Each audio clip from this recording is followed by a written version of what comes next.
પાલનપુર તાલુકાના એક ગામની યુવતીનો તેની જાણ બહાર અશ્લીલ વિડીયો ઉતારી બાદમાં આ વિડીયો વાયરલ કરવાની ધમકી આપી એક સગીર સહિત 6 ઈસમો અવારનવાર યુવતીને વિવિધ જગ્યાએ લઈ જઈ તેના ઉપર બળજબરીપૂર્વક દુષ્કર્મ આચરી બાદમાં યુવતીનો વિડીયો વાયરલ કરી તેની બદનામી કરવામાં આવતા પીડિત યુવતીએ એક સગીર સહિત 6 ઈસમો સામે બળાત્કાર ગુજારવાની ફરિયાદ નોંધાવતા ખળબળાટ મચી જવા પામ્યો છે।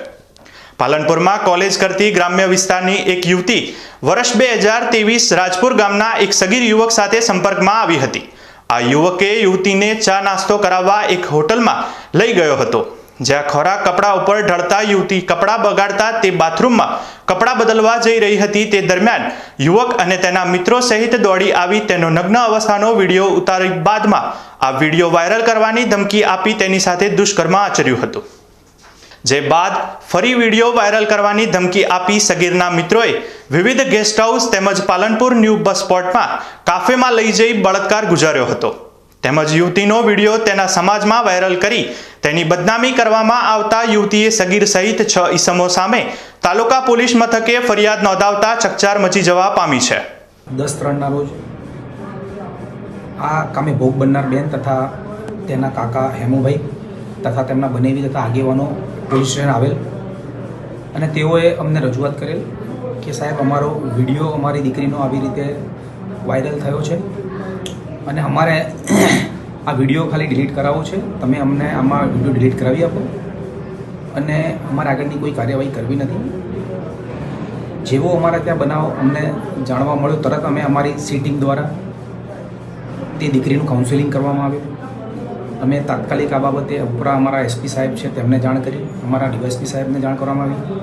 અને તેમની સૂચનાથી દીકરીનું કાઉન્સેલિંગ કરવામાં તેમજ એમના જે કાકા અને એમના બનેવી અને આવ્યા હતા તેમને સમજ કરવામાં આવી કે આવા બનાવો બનતા રોકવા માટે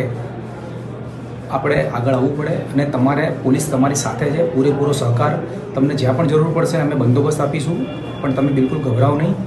અને એમને અમે અમારા એસપી સાહેબની સૂચનાથી દીકરીને સમજ કરી અને આ કામે આગળની ફરિયાદ લેવામાં આવેલી છે। આ બાબતે દીકરી સાથે અલગ અલગ રેસ્ટોરન્ટ હોટલોમાં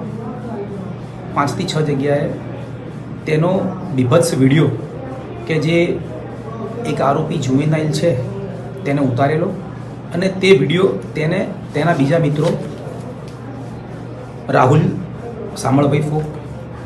દીપકભાઈ નરસંગભાઈ ફોક, શુભમભાઈ ઘેમરભાઈ ભૂતળિયા, આશીષભાઈ ફોક, જીગરભાઈ ગલબાભાઈ બોકા વગેરે ઈસમોને આપી અને એ વિડીયો દ્વારા એ લોકોએ દીકરીને કે અમે તને સમાજમાં બદનામ કરી દઈશું, તારા વિડીયો વાયરલ કરી દઈશું, તને ક્યાંય મોઢું બતાવવા લાયક નહીં રાખીએ, તેવી રીતે એને બ્લેકમેલ કરી અને તેની જોડે દુષ્કર્મની ઘટના વારાફરતી અલગ અલગ જગ્યાએ અલગ અલગ સમયે આચરવામાં આવેલી છે। આ બાબતે તાત્કાલિક ધોરણે અમારા એસપી સાહેબની સખત સૂચનાથી એલસીબી, એસઓજી તથા લોકલ પોલીસની ટીમો બનાવી અને આરોપીઓને પકડવાના ચક્રો ગતિમાન કરેલા છે। તેમાં એક જુવેનાઇલ જે બાળ કિશોર અપરાધી છે એને અમે હસ્તગત કરી અને તેના વિરુદ્ધમાં ધોરણસરની કાર્યવાહી કરવામાં આવેલ છે અને બીજા જે આરોપીઓ છે તેને શોધવા માટેની પ્રક્રિયા ચાલુમાં છે।